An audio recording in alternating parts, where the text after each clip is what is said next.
I demolished your family home. I was speechless, stunned by these sudden words from my husband. Recently, after my father passed away, I inherited the family home and land. My husband had always talked about demolishing my family home to build a duplex, and it seems he finally took drastic measures. I reprimanded him through tears for destroying the home filled with family memories, but he just sneered at me in mockery. It was tough to do the demolition myself, but I managed to clear the land. My name is Mary. I am currently 27 years old, living with my husband Tom, who is 3 years older than me. We don't have children yet.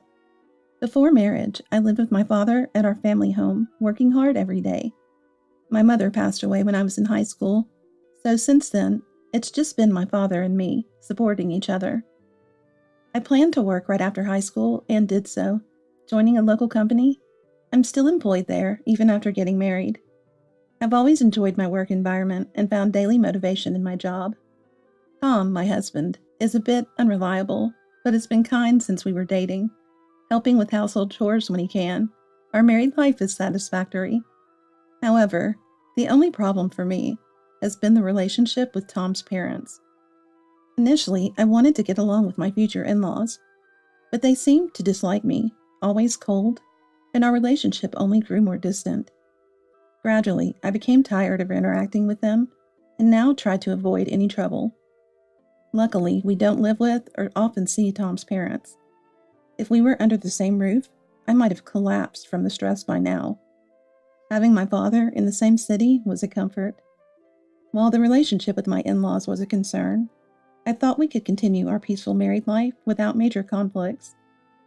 But then, my father recently passed away from a sudden heart attack. The shock of losing my beloved father was immense. After the funeral, I spent days crying alone in my childhood home. Considering my job and life with Tom, I couldn't mourn forever and have only just started to recover. With my father's death, I inherited the now uninhabited family home and land. With my mother gone and no siblings, my father's estate naturally came to me. Tom and I began discussing what to do with my family home more frequently after I completed the inheritance process. My father had said, "Mary, after I'm gone, you can do whatever you want with the house and land." Meaning the decision on what to do with the now vacant home was up to me. The house, filled with many memories, is precious to me. I don't want to sell the land or demolish the house, at least not for now. Despite the property taxes, I'd like to occasionally clean the house and immerse myself in the memories of my parents. That's why I want to maintain the status quo for a while. But Tom had a different opinion. When I inherited the assets, he was as excited as if they were his own. "It's a waste to leave it as is. We've got good land now. Let's make immediate use of it." Tom was eager to utilize the land where my family home stood, and our opinions were sharply divided. Indeed, the location was good, with a decent distance from the station and nearby amenities like a large supermarket. However, the house built before I was born is old and needs many repairs. I thought about renovating it for our future children, but I just couldn't accept Tom's approach. He talked about my family home as if it were his own, pushing the issue forcefully. My in-laws also got wind of it and acted similarly. They talked as if we would all move to that land, leaving me, the inheritor, feeling excluded. Watching the jubilant Tom and his parents, I feared they would do as they pleased with my family home. So I repeatedly emphasized to Tom, "That house and land are mine, not yours or your parents. Please don't make any decisions without me." However, Tom responded to my words. "I get it, Mary. You worry too much." He dismissed my concerns lightly, never taking them seriously. I thought he was a gentle, albeit unreliable person. But ever since I inherited my father's estate, he changed, barely listening to me during discussions. This led to my growing suspicion of Tom. On a certain holiday, amid this situation, Tom left home early to visit his parents, and I was catching up on household chores. However, less than an hour later, he returned with his parents, interrupting my work. While they might be good parents to Tom, given the situation with my family home, I found it hard to interact with them. "Ben, Susan, what brings you here today?" I was taken aback by their unannounced visit, having not heard anything from Tom about it.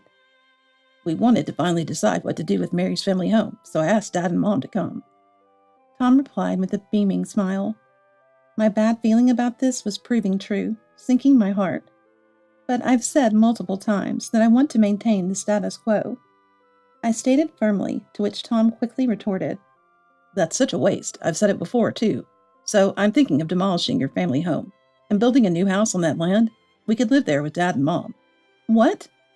His absurd suggestion left me dumbfounded, but I quickly countered. What are you talking about? That's out of the question. Didn't I tell you not to decide anything on your own? My desperate opposition only earned me disapproving looks from his parents. Eventually, Ben sighed wearily and spoke. Leaving such good land unused is a waste. It's high time you take Tom's word seriously. A wife should obey her husband. Unable to say that, Tom never took my words seriously. I remained silent. His parents obviously sided with their son. Moreover, Ben, with his rigid mindset, believed a wife should naturally obey her husband. If I were to oppose Tom in front of Ben, what a way to speak for a daughter-in-law, he would likely scold. Right, Mary. We're getting older and might need care any time. It's obviously better to live together in a duplex. Considering the future, we'd feel secure with you and Tom. Susan chimed in next with her gentle tone. Despite her words, I suspected Susan just wanted to live with us to avoid housework. When Ben wasn't around, her attitude towards me changed drastically, becoming more spiteful. Whenever I visited their home and was alone with Susan, she'd meddle unnecessarily, asking about grandchildren or pushing house chores onto me, citing her age. If I resisted, "Aren't you supposed to respect your elders? How were you raised to not even understand that?" she'd persistently complain. I couldn't bear the thought of living with my in-laws, who always treated me with disdain. That house is filled with memories of my parents and me. I have no intention of demolishing it. Please leave it be for now. I stood firm on my stance. However, Tom and his parents seemed unwilling to give up. Stubborn daughter-in-law, considering the future. It's obvious we should build a duplex and live together. Your parents are gone, so you should devote yourself to us now. Susan's dismissive reference to my parents nearly made me grimace, but I managed to maintain composure. In the end, the day concluded with each of us sticking to our opinions, and his parents left in dissatisfaction. Since then, Tom and I have been at odds over the family home and land. Current house is small, and we should build a bigger one for when we have kids, right? Tom remained adamant about building a duplex. It seemed he just wanted to live in a large house with his beloved parents. I understood the desire to live with one's parents, but I never agreed. I was sure living with my in-laws would only lead to more conflicts. So despite the demolition of my family home, I've consistently and firmly refused the idea of building a duplex every time it came up. This would always sour Tom's mood. As these days went on, our marital relationship gradually worsened, with no progress in our discussions. Whenever I had time, I visited my family home to clean and maintain it. However, during a busy period at work, I couldn't visit for about a month, so I brought my parents' portraits to our current home to keep them during this busy time. I hadn't mentioned this to Tom, as our conversations often escalated into arguments, so I decided to keep it to myself. But what happened next made me glad I had moved the portraits. It was on a holiday, right after the busy period ended. I had expected a relaxing day, but my in-laws unexpectedly visited that morning. It was the first time I saw them since the last discussion about the family home, partly due to my busy schedule. This visit was unannounced, and Tom hadn't informed me about their coming. They both seemed unusually cheerful, laughing with Tom as they looked at me. "Today we have something important to discuss with you, Mary," Susan said with a broad smile. I had a feeling this would not be good news. "What is it you want to discuss?" As I asked, Tom stepped forward and said, "Your family home. I've demolished it." I was speechless, initially thinking it was a cruel joke. But seeing Tom and my in-laws smiling triumphantly, I realized it was true. "How could you do something like that without permission?" My attempt to confront Tom was met with him smugly laughing at me. Unbelievably, Tom had demolished my family home without my consent, the rightful owner. Due to my recent work commitments, I hadn't been able to check on the house. It seemed Tom had seized this opportunity. It was tough doing the demolition myself, but I managed to clear the land. Tom boasted, feigning exhaustion. He had performed the demolition himself to avoid expenses, borrowing heavy machinery from Ben. Ben, who owns a small factory and has several pieces of heavy equipment, lent them without hesitation to help his son clear the land. Why would you do something like that without asking? I've always been against demolishing it. I couldn't forgive Tom and his parents' actions, pleading tearfully. The family home still had many of my parents' belongings, childhood family albums, and other memories. The only thing that survived were the portraits I had brought home. Everything else was gone, like a nightmare. How could you do something so horrible? I will never forgive you for this. I reached my breaking point. Despite my glaring, the three of them maintained their smug attitudes. You were always so indecisive, so I created a catalyst. We can't wait forever for you to change your mind. Tom's attitude was arrogant, as if he had done the right thing. Continuing, he said with a big laugh, So your family's homeland. I've taken it. Laughing as if he owned it. Watching Tom boast like he was the owner filled me with disgust, rapidly extinguishing any love I had for him.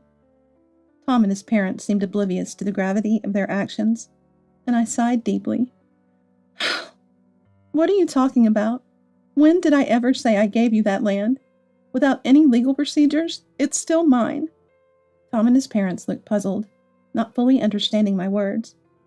I hadn't gone through any formalities for transferring the land, so I had no recollection of giving the family home or land to Tom.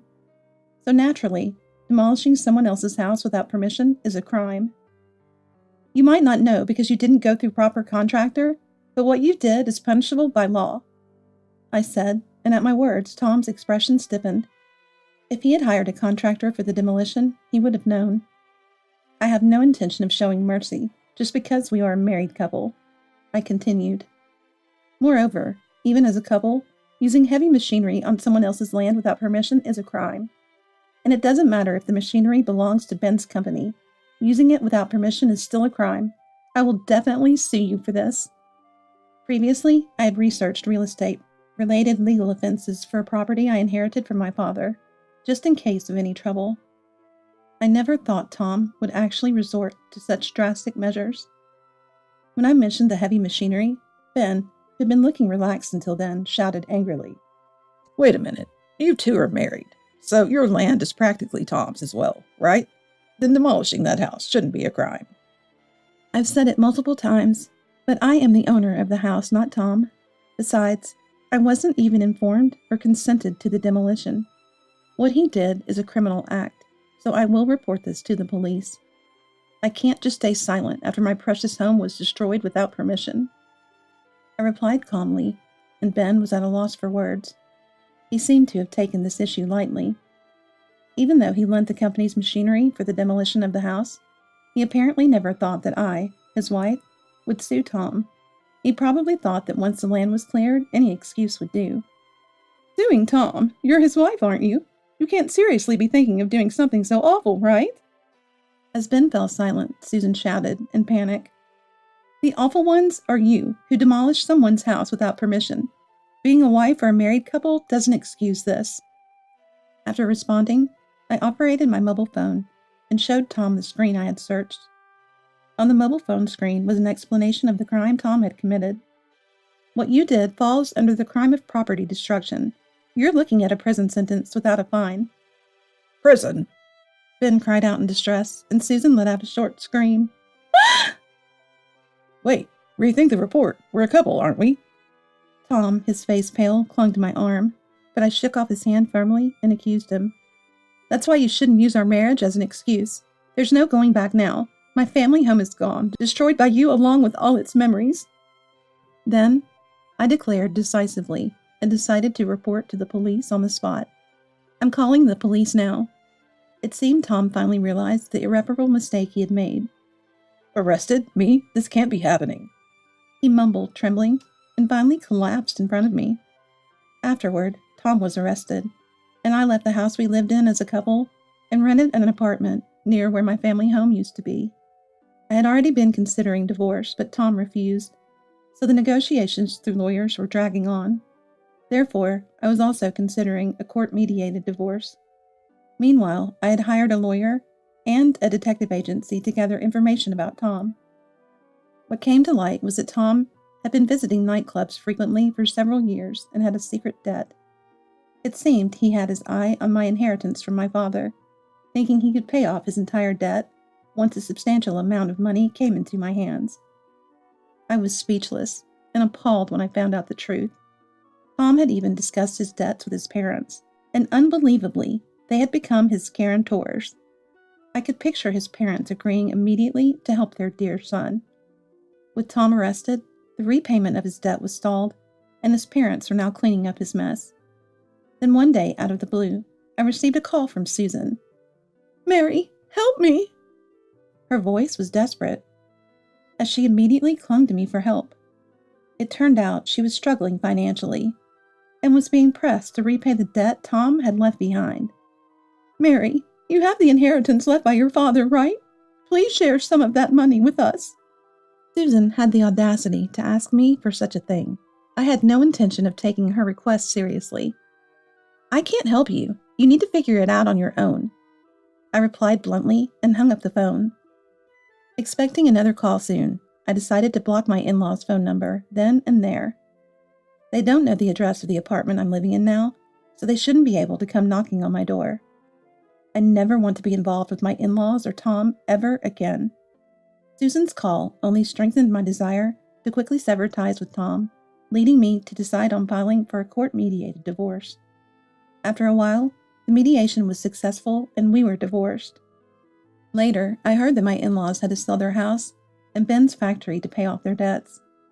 Now they're living modestly in a small apartment in the countryside.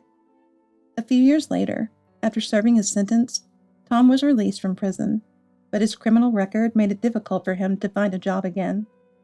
He apparently got arrested again for committing minor crimes like shoplifting, but I felt nothing but disdain and no sympathy at all.